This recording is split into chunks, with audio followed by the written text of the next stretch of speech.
James Griffiths, The Great Firewall of China, How to Build and Control an Alternative Version of the Internet.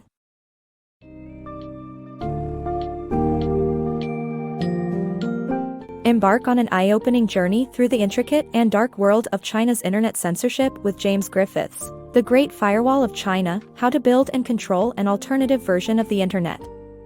This book highlights how China transformed the internet from a beacon of hope for free speech into an effective authoritarian weapon for surveillance and control. Discover Beijing's exploits to monitor its citizens, its influence on tech giants like Google and Facebook, and the chilling details of its scoring system that rates the adherence of Chinese citizens to party rule. Gain valuable insights into the workings of the Great Firewall and learn how other nations, such as Russia, are following China's notorious footsteps.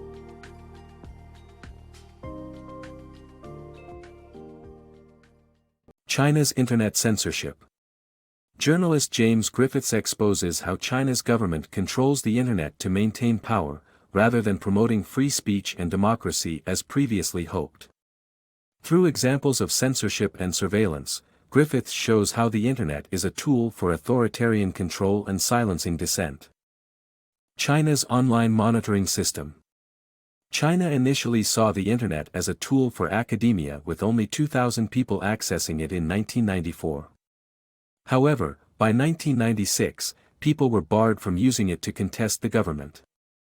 The government now heavily monitors its citizens through the internet. Overcoming China's Great Firewall. China's extensive internet censorship, known as the Great Firewall, blocks access to banned content and has resulted in harsh consequences for those who try to evade it. Li Gang, a computer developer, created an anti-surveillance protocol that successfully broke through the firewall in 2015.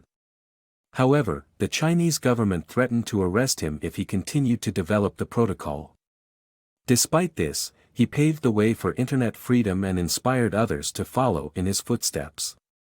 While internet censorship in China remains widespread, a small percentage of users still resist the Great Firewall to access the information they want.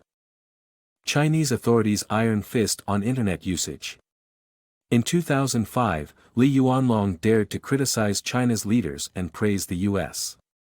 He posted his essay on Epoch Times using FreeGate, a tool to tunnel through the Great Firewall, under a pseudonym. However, he was arrested, put on trial, and sentenced to 2 years in prison for subverting the state. Similarly, after a riot at a factory, Chinese authorities blocked internet access to the entire region of Xinjiang, encompassing 20 million people. These incidents illustrate how the Chinese government uses its power to control the internet and limit its citizens' freedom of expression.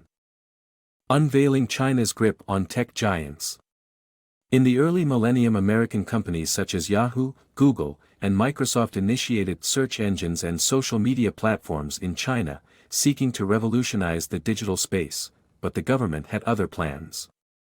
By succumbing to government pressure, Yahoo was responsible for the sentencing of a journalist, Microsoft deleted posts by a critic, and Google even engineered its engine to avoid showing criticism of the Falun Gong.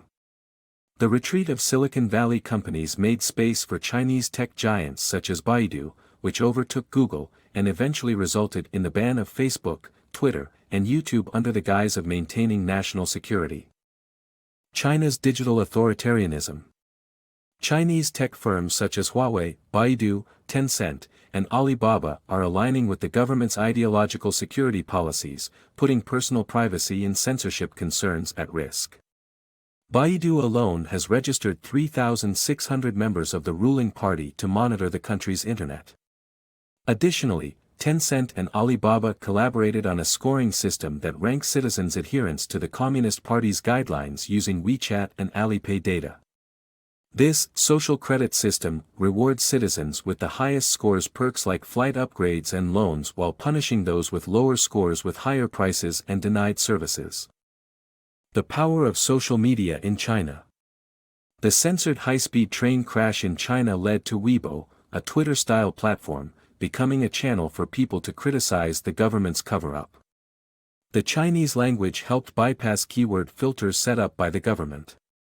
Instead, verified users were pressured to promote socialist values. A venture capitalist refused and was arrested, appearing on state television later, where he confessed to being addicted to Weibo.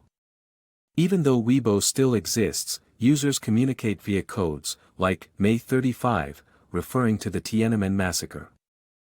Russia's Great Firewall. Russia's quick adoption of China's internet censorship practices, aided by Huawei, led to the creation of its Great Firewall. While Russia's social media, VK, imitated Facebook, its tech entrepreneurs were less compliant. When security officials instructed Pavel Durov, VK's CEO, to shut down protests against Putin, he refused and fled the country after eluding arrest. The horrors of China's dystopia. Griffiths' book paints a vivid and sobering picture of China's oppressive regime through concise and specific writing. He describes a dystopia that seems straight out of a sci-fi novel, but the reality of it is alarming. Griffiths' technical detail is melded seamlessly into his examples of everyday life under suppression.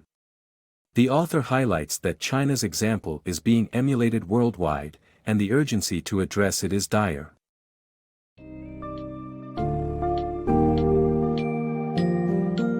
Griffiths' insightful account of China's internet censorship and surveillance landscape sheds light on the harrowing reality of a tightly controlled cyberspace.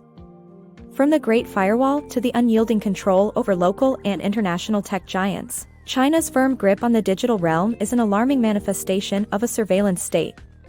The book delves into the pervasive yet unobtrusive monitoring of citizens, while also revealing how other countries are now emulating China's model. As you draw your journey to a close, you'll have a vivid understanding of the comprehensive network of control China has constructed, and the daunting implications it brings both domestically and internationally.